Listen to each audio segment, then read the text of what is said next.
Bueno, hay cristianos que creen que el rapto y la segunda venida es el mismo evento y que sucede al final, después de la tribulación. Hay otros cristianos que se llaman amilienistas, que creen que el milenio, no, que ya estamos en el milenio y que todas las profecías ya se cumplieron, que la semana 70 de Daniel ya se cumplió, etcétera, etcétera. Hay otros que siguen la línea del post-tribulacionismo, que creen que hasta después del milenio viene Jesucristo, y otros después de la tribulación. La iglesia de Tesalónica se encontraba con esta confusión, y es absolutamente lógico porque ellos no tenían lo que tenemos ahora de información, como lo vamos a ver de una forma detallada. Entonces Pablo tuvo que salir de Tesalónica por la persecución, y más tarde les manda estas dos cartas porque le comenzaron a llegar mensajes de los cristianos de Tesalónica que creían que ya estaban en la tribulación. Qué tremendo, ¿no? Ya creían los cristianos, por la persecución tan recia que había del Imperio Romano contra los cristianos, que estaban en la gran tribulación. Entonces Pablo, en la primera carta, les da a conocer el arrebatamiento de la iglesia en el capítulo 4, versículo 16 al 17, cuando les dice: el Señor mismo, con voz de mando, con voz de arcángel, con trompeta de Dios, descenderá del cielo, y los muertos en Cristo resucitarán primero. Quiero que observen en este simple versículo la frase "en Cristo". Los muertos en Cristo. Siempre que tú veas en el Nuevo Testamento, tú, como un buen estudiante de teología y de la Biblia, la frase "en Cristo", que se repite muchísimas veces en la carta a los Efesios, significa los que estamos injertados, unidos, amalgamados en el cuerpo de Cristo mediante el bautismo del Espíritu Santo. Como dice 1 Corintios 12:13, todos hemos sido bautizados por el mismo Espíritu en el cuerpo de Cristo. En otras palabras, cuando tú recibiste a Cristo como tu Salvador, en ese momento naciste de nuevo, sin que tú ni siquiera lo hayas experimentado o sentido. Lo creemos por fe. Ha habido una resurrección de tu espíritu dentro de ti a la vida espiritual, porque antes estábamos muertos, separados de Dios espiritualmente. Cuando recibiste a Cristo, fuiste regenerado, cambiado completamente de naturaleza. Fuimos transportados en ese momento de un reino a otro reino, del reino de las tinieblas al reino de la luz admirable de Jesucristo, como lo dice Colosenses capítulo 1. Y en tercer lugar, fuimos bautizados con el Espíritu Santo en el momento de nuestra conversión, no después, porque por muchos años vamos a ver lo que es la apostasía. Durante los últimos, yo diría 30, 40 años, se comenzó a enseñar en las iglesias: pasen aquí al frente los que quieran ser bautizados con el Espíritu Santo. Entonces la cristiandad se dividió en dos. En otras palabras, se estaba dando a entender que hay cristianos que son cristianos, pero había otros cristianos que les faltaba algo. Eres cristiano, pero te falta una experiencia que necesitas tener, que es el bautismo del Espíritu Santo. Cuando la Biblia nos demuestra con una claridad absoluta que el bautismo del Espíritu Santo es lo que nos hace cristianos. ¡Qué barbaridad!, ¿no? Y se comenzó a enseñar porque se convirtió en una tradición, porque la mayor parte de las iglesias lo comenzaron a proclamar, sin haber estudiado profundamente esto, y basándose desde luego en algunos versículos nada más del libro de los Hechos, cuando el libro de los Hechos no es un libro doctrinal, es un libro narrativo que narra la experiencia o la transición entre el judaísmo y el cristianismo.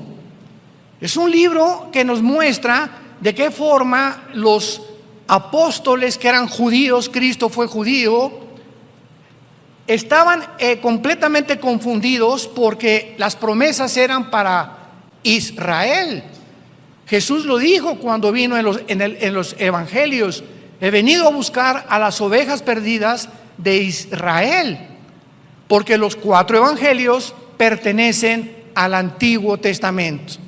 El Nuevo Testamento comienza en Hechos 2 con el bautismo del Espíritu Santo y el nacimiento de la iglesia. Entonces, los hechos que suceden en el libro de los Hechos no son una enseñanza doctrinal que los apóstoles explican en sus cartas, primera y segunda de Timoteo, Gálatas, Colosenses, Efesios, Filipenses, las primeras cartas de Pedro, explican lo que pasó en los hechos y nos enseñan, ¿verdad?, que estas cosas que sucedieron en los hechos fueron algo que Dios permitió porque la iglesia estaba comenzando a mezclarse con el judaísmo con la iglesia. Tenían que separar los apóstoles lo que Moisés enseñaba de muchas cosas de lo que Jesús enseñaba, y esto se resolvió con el primer concilio de la iglesia en Hechos capítulo 15.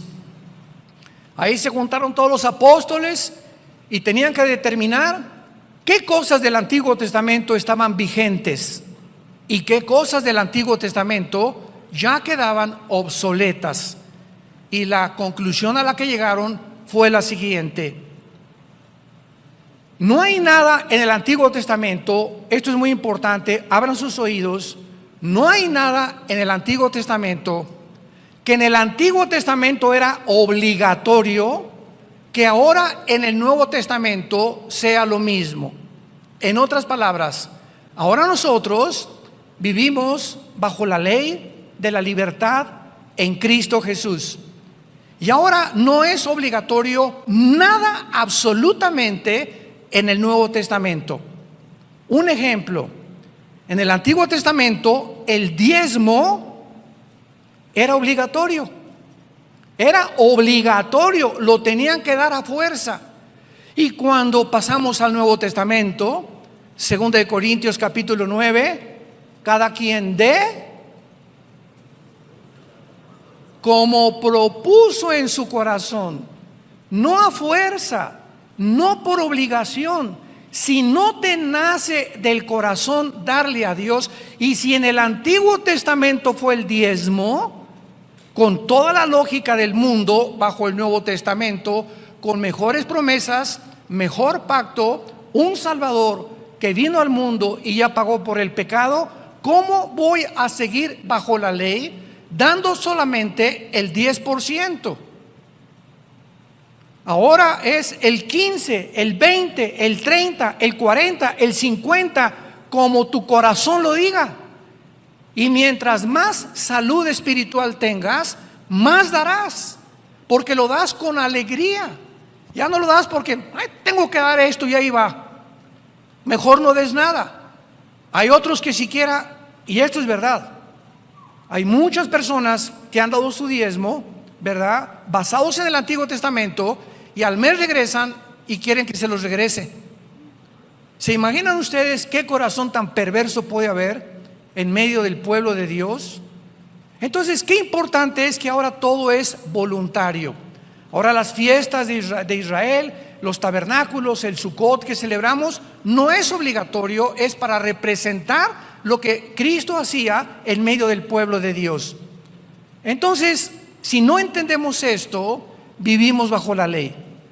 Dice en Colosenses capítulo 2, ya nadie te juzgue si guardas el sábado o no guardas el sábado, o el domingo, o el lunes, o días de fiesta. Todas estas cosas pertenecieron al Antiguo Testamento.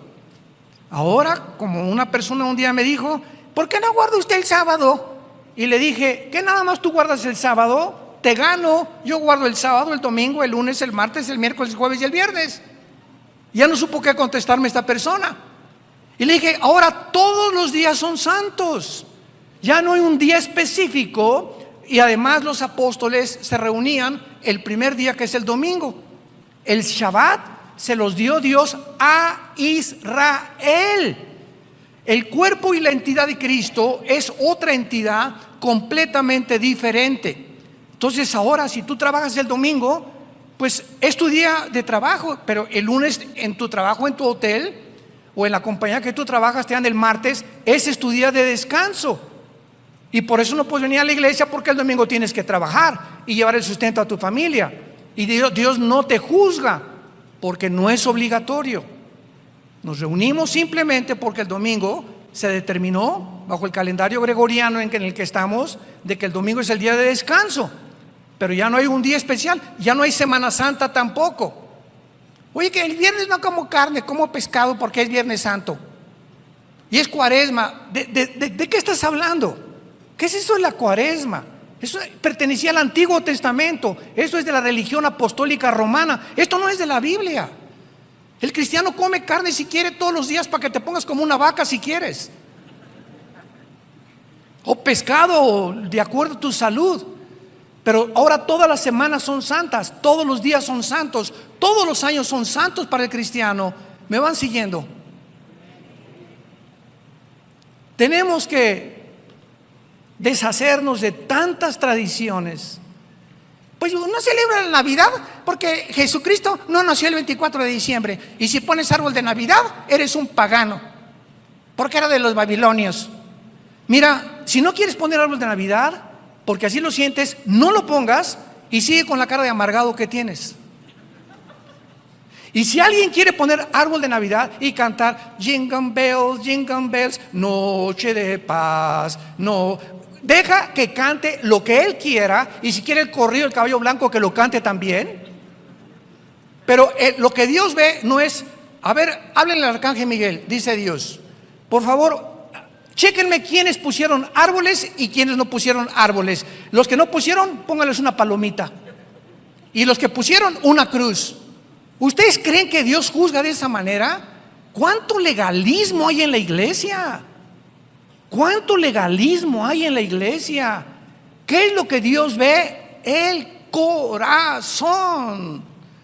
El gozo y la paz que tengas en el Espíritu Santo. El reino de Dios no consiste en comida, en bebida, qué comes, qué bebes. Es el gozo y la paz que tú tengas en tu relación diaria con Jesucristo, lo que Dios ama y lo que Dios busca de nosotros. No si te pones falda o no te pones falda, si tienes un tatuaje o no tienes tatuaje. Como me dijo una vez un señor, ¿verdad? Pues yo no me tatúa. ¿Y la panza que tiene de Santa Claus qué?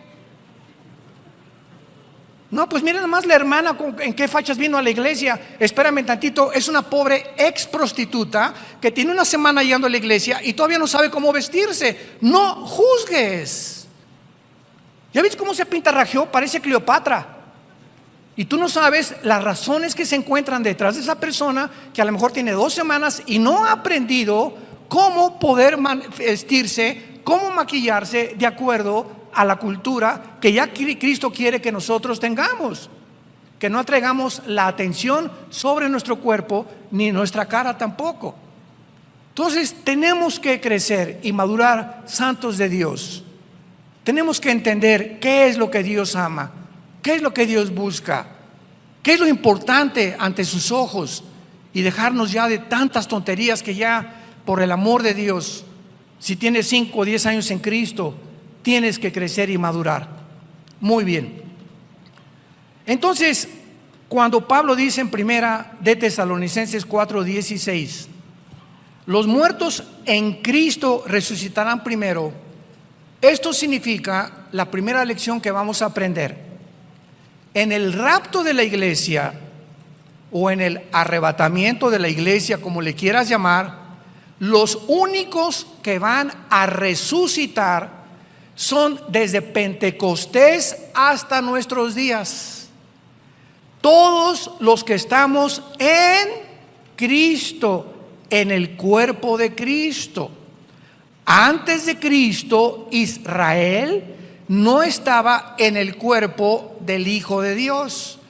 Dice Efesios capítulo 2 que ahora Dios ha unido Israel y la iglesia, y ya no hay griego, judío, italiano, mexicano. Ahora se formó un nuevo hombre. Este nuevo hombre, este nuevo cuerpo no existía antes de la cruz. La iglesia era un misterio que el apóstol Pablo lo explica en Colosenses, en el capítulo 3 del libro de los Efesios, en Romanos capítulo 16, los últimos versículos.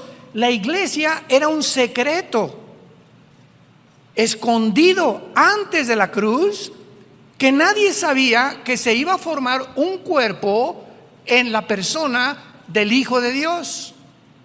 Cristo en el Antiguo Testamento era conocido como el ángel de Jehová, no como un ángel artículo indeterminado, sino como el ángel de Jehová.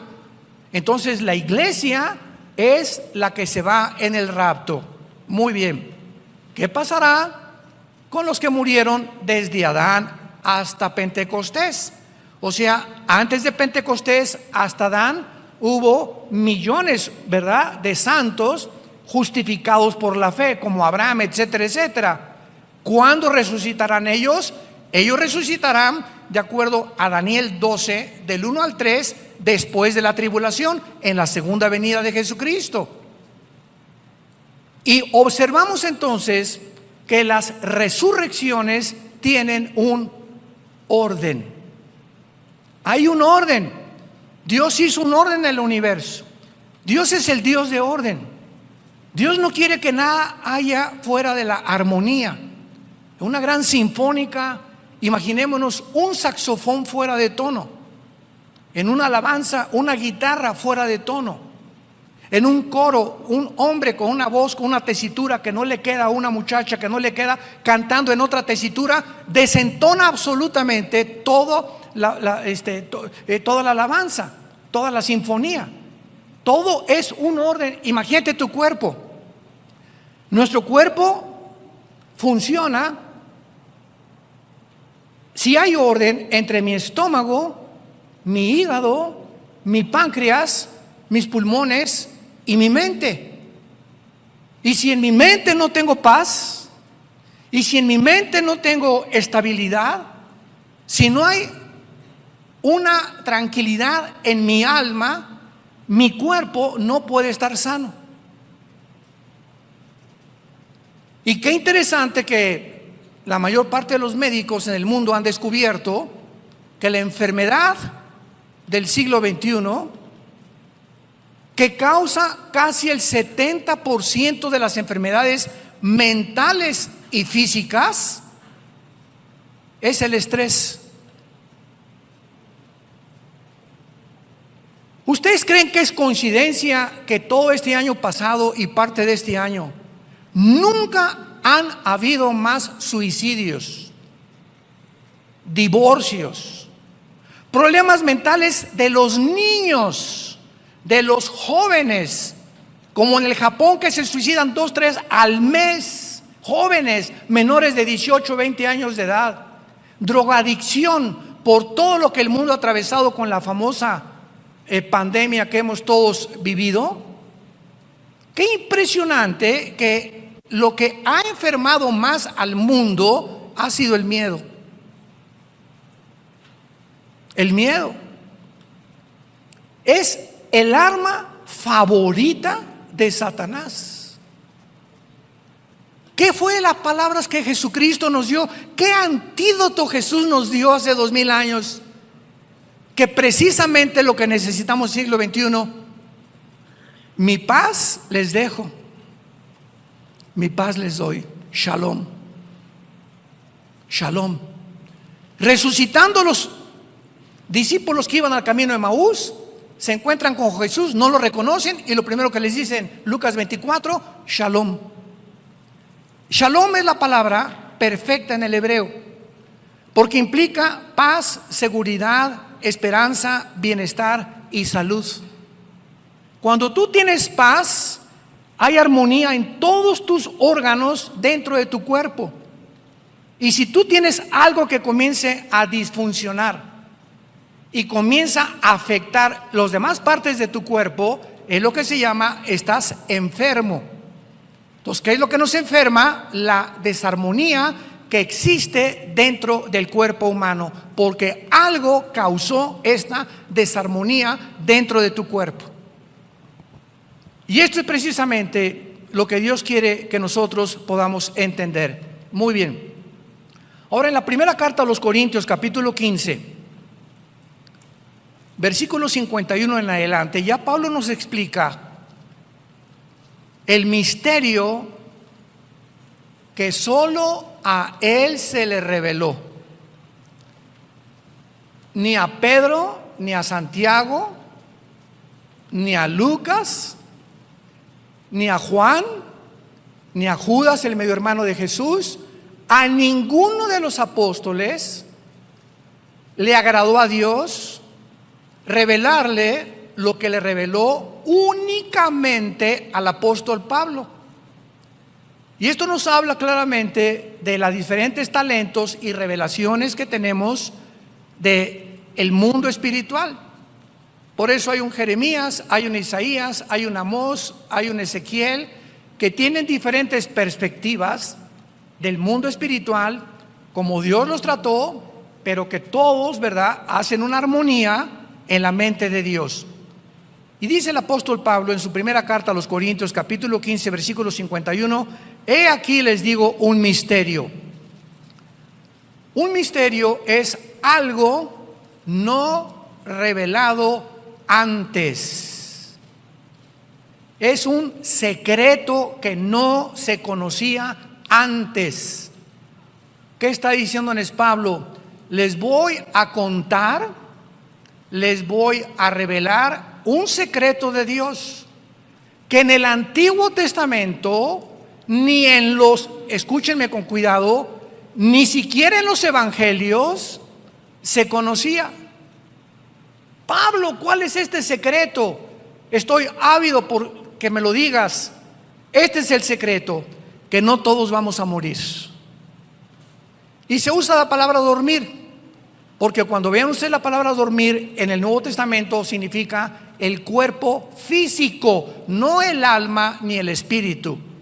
Porque hay más de 55, 65 versículos que nos muestran que en la muerte tenemos una existencia consciente. Como en el quinto sello en Apocalipsis capítulo 6, vi las almas de los que habían muerto en el cielo hablando, platicando con Dios.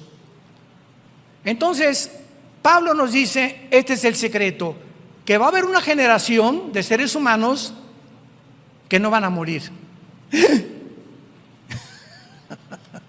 Oye, Pablo, pero ¿qué acaso esto no contradice Hebreos 9:27, que dice, está establecido a los hombres que mueran una sola vez y después el juicio? Claro que está establecido, pero Dios tiene excepciones.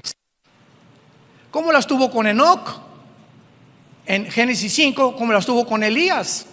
Que en el Antiguo Testamento son los dos únicos hombres que partieron del mundo sin haber muerto, que son antitipos, ¿verdad?, de lo que es el tipo que es el arrebatamiento de la iglesia. Pero esta doctrina no se conocía. No todos vamos a morir, pero todos seremos transformados en un momento, en un abrir y cerrar de ojos, a la final trompeta, porque se tocará la trompeta y los muertos serán resucitados incorruptibles y nosotros seremos transformados.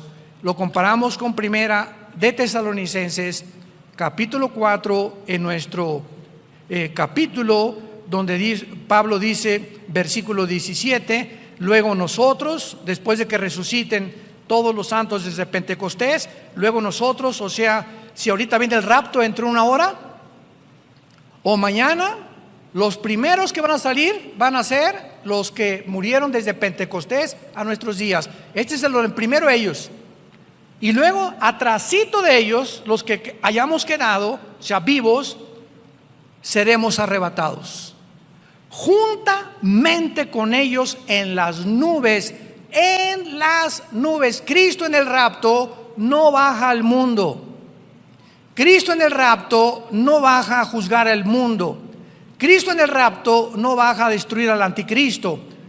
En la segunda venida, Zacarías capítulo 14, en la segunda venida Cristo baja y pone sus pies en el monte de los olivos, donde se va a hacer un valle como una forma de cruz, y viene con nosotros a establecer su reino milenial.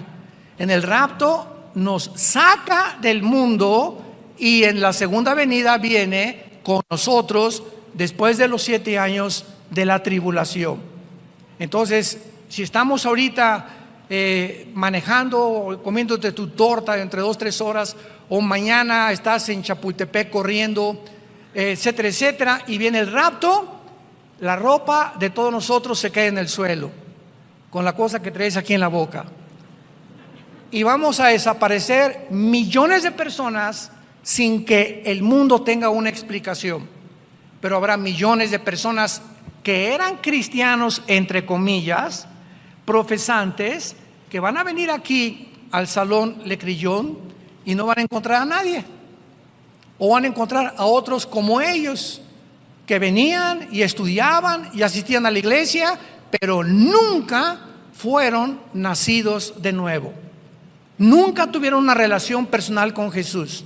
Nunca ganaron a ninguna alma. Nunca le hablaron a nadie, ni a su familia, de Jesucristo y de su muerte en la cruz. Sus vidas nunca cambiaron ni fueron transformadas. Eran religiosos. Este hecho, pues, es el que Pablo explica en la primera carta a los tesalonicenses. Y nos brincamos al capítulo 5 de la primera carta a los tesalonicenses, y vean ahora cómo el orden de Pablo es lógico y de qué manera tan profunda nos revela el Espíritu Santo los acontecimientos o los eventos de acuerdo al calendario de Dios. Pero acerca de los tiempos y de las ocasiones, no tienen necesidad, hermanos, les está hablando a los cristianos, hermanos, de que yo les escriba. Porque ustedes, ¿quiénes son ustedes? Los cristianos. Ustedes saben perfectamente que el día del Señor vendrá como ladrón en la noche. Pablo introduce una frase que se repite 4 veces en todo el Nuevo Testamento y se llama el día del Señor. El día del Señor, apúntalo, siempre tanto en el Antiguo Testamento como en el Nuevo Testamento se refiere a los 7 años de la tribulación. Veamos rápidamente estas veces que se repite el día del Señor. Por ejemplo, en 2 de Pedro, capítulo 3, versículo 10. Pero el día del Señor vendrá como ladrón en la noche, en el cual los cielos pasarán con gran estruendo, los elementos ardiendo serán deshechos, y la tierra y las obras que en ella hay serán quemadas. ¿De qué está hablando el apóstol Pedro? Del final de la tribulación, cuando todo sea quemado para que podamos entrar a reinar en este mundo. Brincamos a Apocalipsis capítulo 1, versículo 10. Yo estaba en el Espíritu, ¿cuándo? En el día del Señor. Muchos creen que aquí Juan está diciendo, yo estaba el domingo, en el día del Señor. Cuando Juan dice, yo estaba en el Espíritu en el día del Señor, él está diciendo, lo que les voy a revelar ahorita, que es todo el Apocalipsis, me fue dado por el Espíritu Santo, y yo me encontraba en el tiempo de la tribulación, que es lo que habla todo el Apocalipsis. El Apocalipsis, después del capítulo 4, que la iglesia ya no vuelve a aparecer, menciona 21 juicios, 7 de sellos, 7 de las trompetas y 7 de las copas. 7 por 3, 21. 21 juicios que caerán sobre el mundo de parte de Dios. Y Dios no nos ha puesto, lo vamos a ver después, para la ira. No nos ha puesto para que estemos esperando al anticristo. Nos ha puesto para que seamos consolados esta mañana y sepamos que ya no tarda venir por nosotros. Muy bien. Regresamos a Primera de Tesalonicenses 5 y vemos ya a qué se refiere Pablo cuando dice: ustedes saben perfectamente que el día del Señor vendrá como ladrón en la noche, que cuando digan paz y seguridad, vendrá sobre ellos. ¿Quiénes son ellos? Los que no son cristianos. Ya no está hablando de los cristianos. Vean los verbos.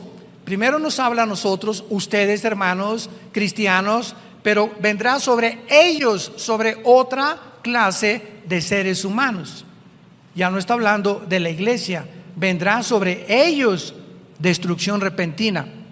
¿Qué significa que cuando digan paz y seguridad? Precisamente la tribulación comienza cuando el anticristo, como lo vamos a ver en la segunda carta, confirme un pacto por 7 años con los judíos. Daniel 9, 27. Y él va a decir paz al mundo, y los judíos confiados en que les va a permitir reconstruir el templo, que ya casi llega este momento. Entonces, a los 3 años y medio, a la mitad de la tribulación, el anticristo los traicionará y vendrá destrucción repentina. Entonces, Pablo está diciendo lo que dijo Daniel y lo que el mismo Señor Jesucristo dijo en Mateo 24, versículo 15. Cuando vean la abominación desoladora que habló el profeta Daniel, huyan, escápense de Judá, porque vendrá tribulación como nunca la ha habido antes en el mundo. Vemos que cuando juntamos todas las piezas del rompecabezas y versículo con versículo y unimos varios libros, podemos trazar la palabra de Dios, trazándola como el Espíritu Santo quiere que la tracemos. ¿Qué cosas son las sectas? Son grupos que sacan un versículo u otro pasaje sin tomar en consideración las demás partes de la Biblia y forman doctrinas falsas, como la del sábado, ¿verdad? Hay cristianos legalistas sabáticos, como los mormones que te dicen que somos dioses todos y que Cristo no fue Dios, como los testigos de Jehová que no creen en el infierno. Y así cada secta usa un versículo y te lo pone así en la cara, y cuando tú conoces la Biblia les enseñas y les dices lo que le dijo Satanás, lo que le dijo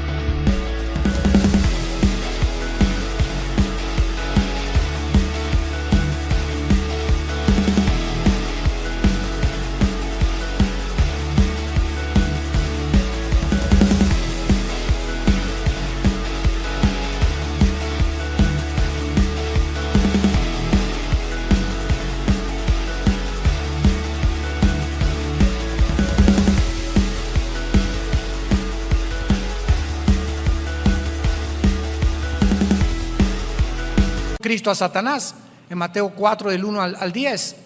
Llega Satanás y le dice: está escrito. Vean ustedes al diablo: oye Jesús, está escrito, aquí están los salmos, que dice en los salmos: a sus ángeles mandará para que cuando te avientes del templo no te vayas a morir, o tu pie no tropiece en piedra. Y Cristo le contesta: pero también está escrito. O sea, no me la cites fuera de contexto, porque fuera del contexto es un pretexto. Entonces, esta es la razón por la cual hay tanta gente que cita versículos de la Biblia, pero fuera del contexto. Y es cuando se hacen herejías. Por eso se nos manda a ser diligentes, apasionados por la verdad, para que tracemos bien la palabra de verdad que es la palabra de Dios. Y dice Pablo entonces, cuando digan paz y seguridad, vendrá destrucción. Versículo 24, mas vosotros, hermanos. Otra vez Pablo vuelve a hacer una grande diferencia entre ellos, los que serán destruidos en el día del Señor, pero ustedes, hermanos, qué importante es esto, ustedes no están en tinieblas para que aquel día los sorprenda como ladrón. O sea, ustedes no tienen por qué estar espantados por el día del Señor, porque somos hijos de la luz. Versículo 8, somos del día, seamos sobrios. Versículo 9, y aquí Pablo ya lo explica, más claro no puede estar. Dios no nos ha puesto para la ira. ¿De qué ira está hablando Pablo? De el día del Señor, donde vendrá destrucción repentina. Dios no nos ha puesto para que atravesemos ese día, sino para alcanzar salvación por medio de nuestro Señor Jesucristo. Antes de pasar a la segunda carta, aclaro lo siguiente. ¿Por qué dice Pablo para alcanzar salvación? ¿Qué acaso no la tenemos ya? Son muy buenas preguntas, Un buen estudiante de la Biblia está escudriñando, ¿y por qué esto? ¿Y por qué aquello? Y hay 1000 preguntas que hacerle a Dios para alcanzar salvación. Una vez una estudiante me dijo que entonces no tenemos la salvación y la podemos perder, y hasta el final podemos saber si fuimos salvos, y le expliqué, apúntalo, la salvación en la Biblia tiene 3 tiempos. La salvación tiene 3 tiempos: pasado, presente y futuro. Pasado, ya fuimos salvados del castigo del pecado. Ya fuimos salvados del castigo del pecado. Esto se llama la justificación. Y puedes apuntar ahí Romanos 8:1. Ningún juicio hay para nosotros ya. Ya Cristo pagó por nosotros en la cruz y ya tenemos una salvación garantizada eternamente. Ese es el pasado. Presente, estamos siendo salvados de la presencia del pecado. Esto se llama la santificación. Estamos siendo salvados de la presencia del pecado en la medida en que más nos entregamos al Espíritu Santo. Y futuro, seremos salvados de la presencia del pecado en la glorificación. Cuando resucitemos, el pecado, ¿verdad?, o la antigua naturaleza será completamente ya muerta, erradicada del cristiano. Hasta el tiempo de la resurrección, el pecado habita en nosotros. Dice Pablo en Romanos 7, el mal mora dentro de mí. Ten cuidado, hermano y hermana. Anoche mi esposa y yo veíamos una película de las poquitas que ya puedes ver. Quiero usarla como ejemplo de una muchacha negrita que estaba en una universidad en África y llegó un maestro con doctorados y cosas así, y era como 25 años más grande que ella. Esta tenía 20 y él tenía como 55 años de edad, y la comienza a enamorar. Total que la comienza a enamorar y un día la quiere violar. Entonces, para hacerlo corto la historia, la muchacha morenita o negrita va con los decanos de la universidad, con los principales, y lo delata y no le creen. No, como un maestro con tanta reputación y con tantos diplomas, esto no lo podemos creer. Total que ella contrata un abogado, una abogada negrita también, y exige la abogada que le hagan un juicio a este maestro. Entonces, claro que él se defiende y resulta en el juicio que tenía 10 años en las otras universidades que él había enseñado una historia de violaciones a muchachas menores de 20 años que les ofrecía el sexo con tal de pasarlas de año. Y nadie lo había delatado por miedo, las mujeres por miedo de que no la pasaran, cómo le iban a creer, sin testigos. Finalmente cayó el hacha del juicio sobre la vida de este hombre, porque esta película es de la vida real. Y esto es lo que dice Romanos capítulo 2, versículos 2 y 3. ¿Qué no sabéis que la paciencia de Dios y la benignidad de Dios te guía al arrepentimiento?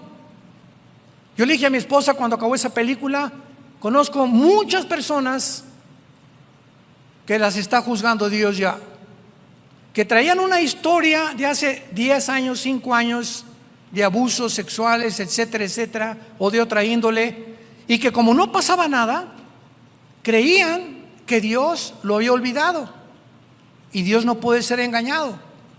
Muchos de ustedes que me escuchan o a través de los medios de masivos, tal vez tengas una vida en la que tú crees, o pecados escondidos, que los sigues cometiendo, y como no te ha pasado nada, crees que ya Dios no ve. Y quiero decirte algo, tarde o temprano cae el hacha sobre el árbol, y todo árbol que no da fruto, Mateo capítulo 3, será cortado. Y Dios está usando esta época que estamos viviendo para meter el hacha y cortar vidas de organizaciones y de personas que Dios les había hablado anteriormente y que se burlaron de Él. Finalmente, tus pecados te alcanzarán, dice la Biblia. Tus pecados te alcanzarán tarde o temprano. Tú puedes ir caminando en la vida, ya tienes tus pecados, robaste, violaste o lo que hiciste, no pasa nada, 1 año, 2 años, 3 años, 4 años, acuérdate, te van a alcanzar tal vez al 4.º año o al 15 años. Y cuando te alcancen, tal vez te alcanzaron cuando tenías la más grande oportunidad de formar una familia o de triunfar en los negocios, o que se haga un escándalo en tu vida, o perder tu familia y tus hijos o tu testimonio, porque no quisiste encontrar el perdón en la cruz. El que esconde sus pecados no prosperará. No le puede ir bien a nadie. Palabra de Dios. Que esconda su vida debajo de un closet o debajo de un colchón, no te puede ir bien. Tarde o temprano Dios tratará con tu vida. Mas el que los confiesa y se aparta, alcanzará misericordia. Dios es grande y misericordia y te quiere perdonar. Esta mañana quiere llamarte y decirte te amo. En esa cruz pagué por todo lo que tú habías hecho y por lo que crees que tienes escondido. A mí no me engaña. Dios conoce las intenciones de nuestro corazón. ¿Por qué no aprovechas esta mañana para venir a la cruz? Reconciliarte con Él, hacer la paz con Él y no salir por esa puerta ya creyendo que te va a seguir yendo bien en la vida, cuando en tu vida hay pecados que no has confesado delante de su trono. Te damos gracias, Padre, por tu palabra en esta mañana. Gracias, Señor, porque tu palabra es verdad. No hay nada torcido ni perverso en ella. Todas ellas son rectas al que entiende y razonables a los que han alcanzado la sabiduría.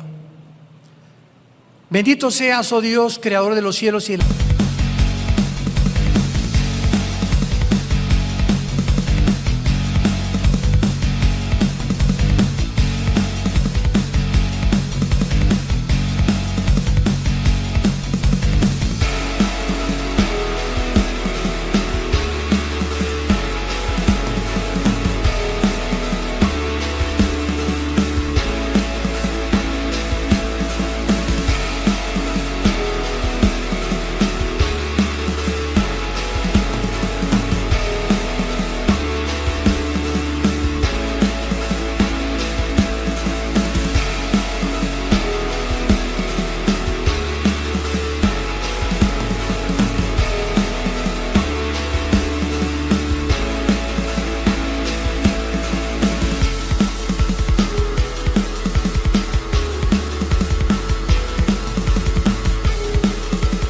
tierra, y al gran pastor de las ovejas, tu Hijo Jesucristo, quien por la sangre del pacto sempiterno ha dado su vida en nuestro lugar, para que ahora hagamos las cosas que son agradables delante de Él, sabiendo que si somos llenos del Espíritu Santo, tenemos que vivir una vida apartada del pecado. No engañarnos ni creer que somos nosotros los que al pecado le llamamos pecado. No, no, no. El pecado engaña. El pecado te hace creer que lo que haces está bien, que no es malo porque haces otras cosas buenas. No, no te engañes. Y después de que te engaña el pecado, endurece. Te endurece el corazón. Y llega el momento en que ya Dios no puede tratar con tu vida. Dios tendrá que disciplinarte, porque al que ama a Dios disciplina y azota al que recibe por hijo. En esta mañana, dile: Padre Santo que estás en el cielo, quiero vivir una vida abierta y transparente delante de ti y llamarle pecado a lo que tú llamas pecado.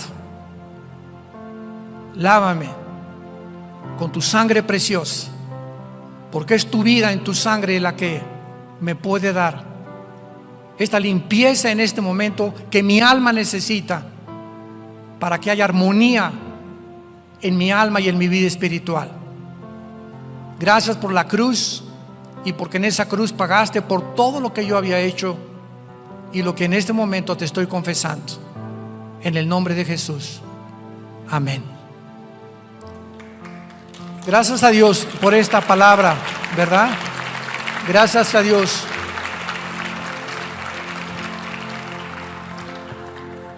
Esta palabra debe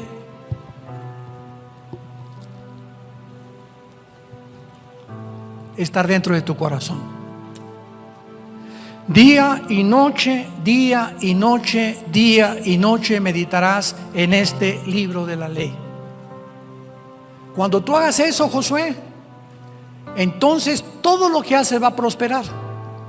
Porque si tú vives en mi libro y lo consultas y te hincas y oras y me pides que te hable, te voy a hablar. Y te voy a evitar problemas que pudiste haber evitado en tu vida si me hubieras consultado. Vas a evitar cosas que ahora te tienes que arrepentir, porque me hiciste a un lado, me desechaste de tu vida. Pero el diablo, esto es lo que él quiere. Cuando el diablo haga esto en tu vida y saque de ti la palabra de Dios, y en lugar de la Biblia oigas a tu amigo, a tu amiga, a tu comadre, al brujo, a los astrólogos, a las opiniones del mundo, es cuando te sales y cuando te das cuenta. Si eres cristiano, viene el hacha del juicio a tu vida tarde o temprano, porque Dios al que ama disciplina. Y finalmente, si eres cristiano y no te arrepientes, porque los hay, pero tienes la salvación, ¿qué pasa? Dios te lleva a casa antes de tiempo. Se llama el pecado de muerte en 1 Juan 5, Santiago capítulo 5. El pecado de muerte es el pecado que un cristiano, siendo salvo, no se ha arrepentido ni se quiere arrepentir, y solo Dios sabe que ya no te vas a arrepentir. Está tan duro tu corazón, y antes de que por tu vida el evangelio sea blasfemado, Dios te lleva a casa antes de tiempo. Tenemos la oportunidad de vivir una vida en abundancia, una vida de santidad, una vida de testimonio, y más en los días en los que los caballos del Apocalipsis ya se escuchan en el cielo y el novio ya está en la puerta tocándonos: vengo por ti. Prepárense, preparémonos para encontrarnos con el Señor. Que tengan mucha paz.